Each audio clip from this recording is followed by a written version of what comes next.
Phil Mickelson's day has finally arrived. After 97 starts since that last major championship in Muirfield.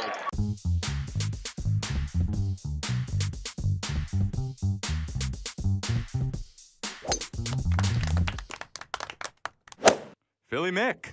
He's back, baby. That's right. Phil Mickelson, lefty, fig jam. Look that last one up.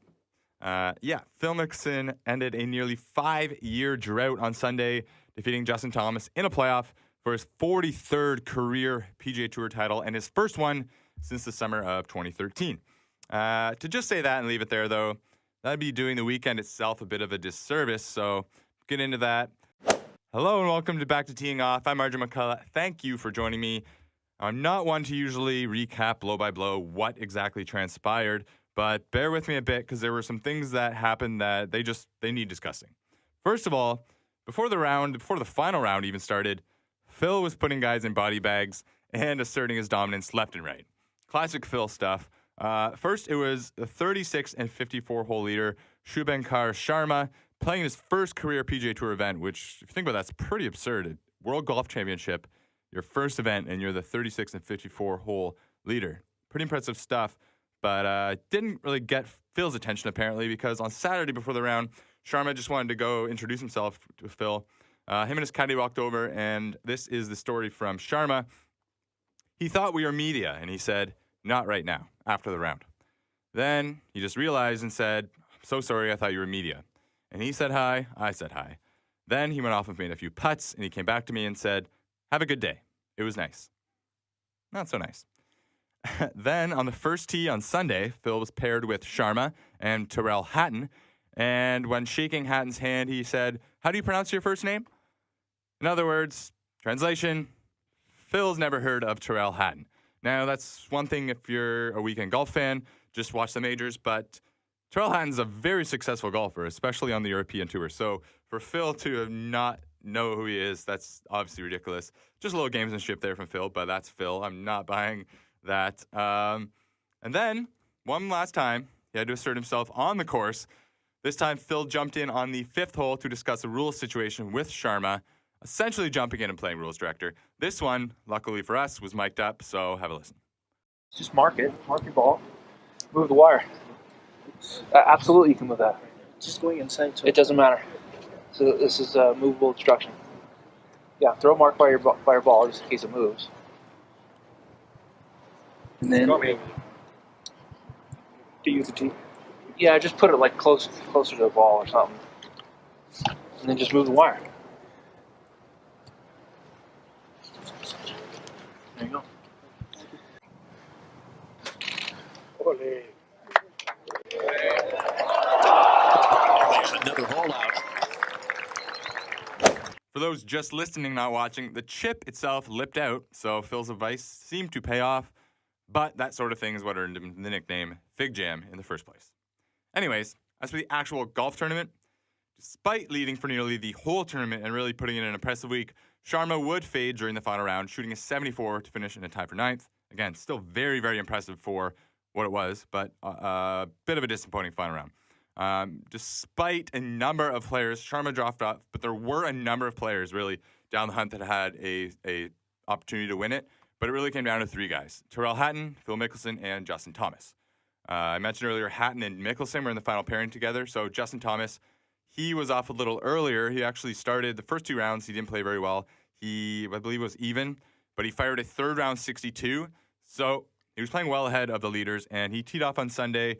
I don't know if he really thought he had much of a chance to win, but didn't really take him much time to make up for the deficit. So by the time he got to the 18th fairway, he was in the lead, hoping that one more birdie, he could get into the clubhouse at 15 under, post that, and he could wait to see if it would hold up. The question he's going to ask himself here is, does he want to attack this flag?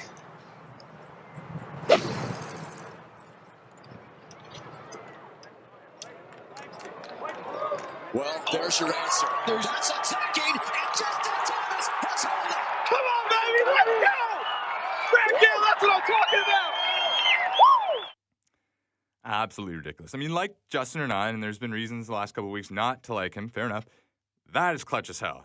One of the most clutch things you can. I mean, obviously there's luck involved, but that was going to be a foot away either way. So, and he even kept his language pretty tame afterwards. So, anyways, that put Justin 2 ahead of everyone else out on the course, and it looked like it might leave him as the outright winner, but Hatton and Mickelson, they still had a chance. Hatton actually would eagle the par 5 15th, so he joined Thomas at 16 under, and a hole later, Phil sized up this 20-footer for birdie to join the 3 at 16. Should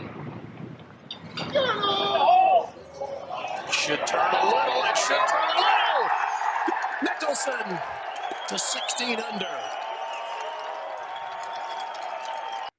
So 3 at 16, and it was looking like a 6th playoff in 8 weeks was inevitability, which, I mean, it is exactly where we ended up, but not before losing Hatton. Hatton had a 10-foot par putt on the final green to get into the playoff, but immediately after the ball left his putter, it hit a spike mark. He was obviously dejected, but the putt veered directly offline. Tough break for sure, but off Thomas and Mickelson went to a playoff. Now, for whatever reason, maybe I'm in the minority on this. I hate playoffs that have par 3s, especially if you're going to start on a par 3. Maybe if it's TPC Sawgrass, that's one thing. I would actually prefer that to be on the 16th par 5. But the playoffs started at a par 3, and quite frankly, it was kind of anticlimactic. But there were some interesting moments. Thomas, his tee shot went long. Phil hit his to 20 feet, so advantage Phil obviously off the tee. But as JT was sizing up his chip, a rogue cameraman walked right by JT, and if not for Justin pushing him out of the way, giving a little Heisman, Justin would have had his ball stepped on by this cameraman. And the cameraman himself didn't look too happy to be pushed out of the way, clearly didn't know what was going on. So anyways, JT did give him the Heisman, did avoid it, but whether it left him rattled or not, I don't know. That's not for me to say. Kind of an excuse, but it could be a legitimate one. He left his chip well short, leaving the door quite a bit open for Mickelson. Mickelson having a putt for the win.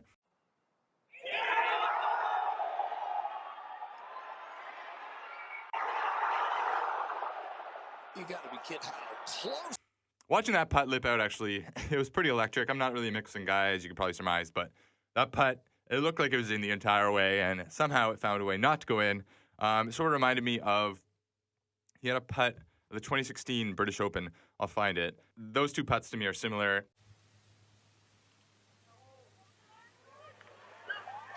Oh, no! How did it stay out? A putt to make golfing history. Yeah, unfortunately, JT wasn't able to get his chip up and down, and Phil would walk away with his 43rd career PGA Tour win. Golf clap. Phil was quick to admit in his post-iron interview that he had gone through a lot of frustration in his game throughout this drought, almost 5 years, but he also did drop a classic cocky Phil line. And now, again, keep in mind, he just won his 43rd PGA Tour event, and he's 47 years old. You're 7 away from 50 PGA Tour wins. Do you think you can get there? No, I will. Yeah, I'll get there. And when? Soon. I don't know. 7 more wins, and I'll be there. But I don't know. I don't know how, I don't have the month or the time, but I will get there. Had you ever allowed yourself to think, what if I've got my last one already? No, I knew that wasn't going to be my last one. No, and this isn't either. Big jam, baby. Whew. Well, if he is to get there, it appears it'll be his short game that's going to be what gets it done. On the week, Phil finished second in scrambling and birdies are better, third strokes gained putting, first in the field with only 5 holes recorded with a bogey or worse. So Mickelson, a lock to be a Ryder Cup captain one day, and arguably the man most responsible for the Hazeltine turnaround in 2016, basically locked in his spot on this year's team with his win, which would make it 12 Ryder Cups in a row for Mickelson. He hasn't been off an American team Ryder Cup, President's Cup. He's been on every single one since 1995. So obviously he wants to keep that streak alive and in a good shape to do it. Finally, other notable finishes from Mexico. DJ and Sergio tied in 7th, and Jordan Spieth tied for 14th. I mentioned the Ryder Cup briefly. I was curious to see the current U.S. team, so I look it up, and it's pretty interesting. As currently constituted, the 8 guys that would be on the team, of course, 12 make it.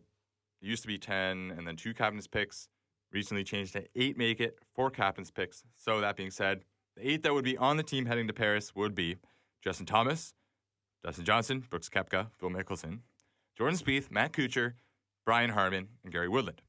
The 4 captain spots currently, Ricky Fowler, Bubba Watson. You got to think those 2 are probably going to make the team regardless. And then Ches Reavie and Patton Kizzire, 2 much less well-known, much less prestigious names, you could say. But there's some really interesting, noticeable guys on the cusp.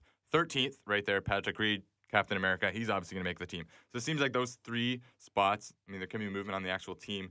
But then there's all these guys, it seems like, battling for what might just be 1 or 2 spots. Tony Finau is sitting 17th.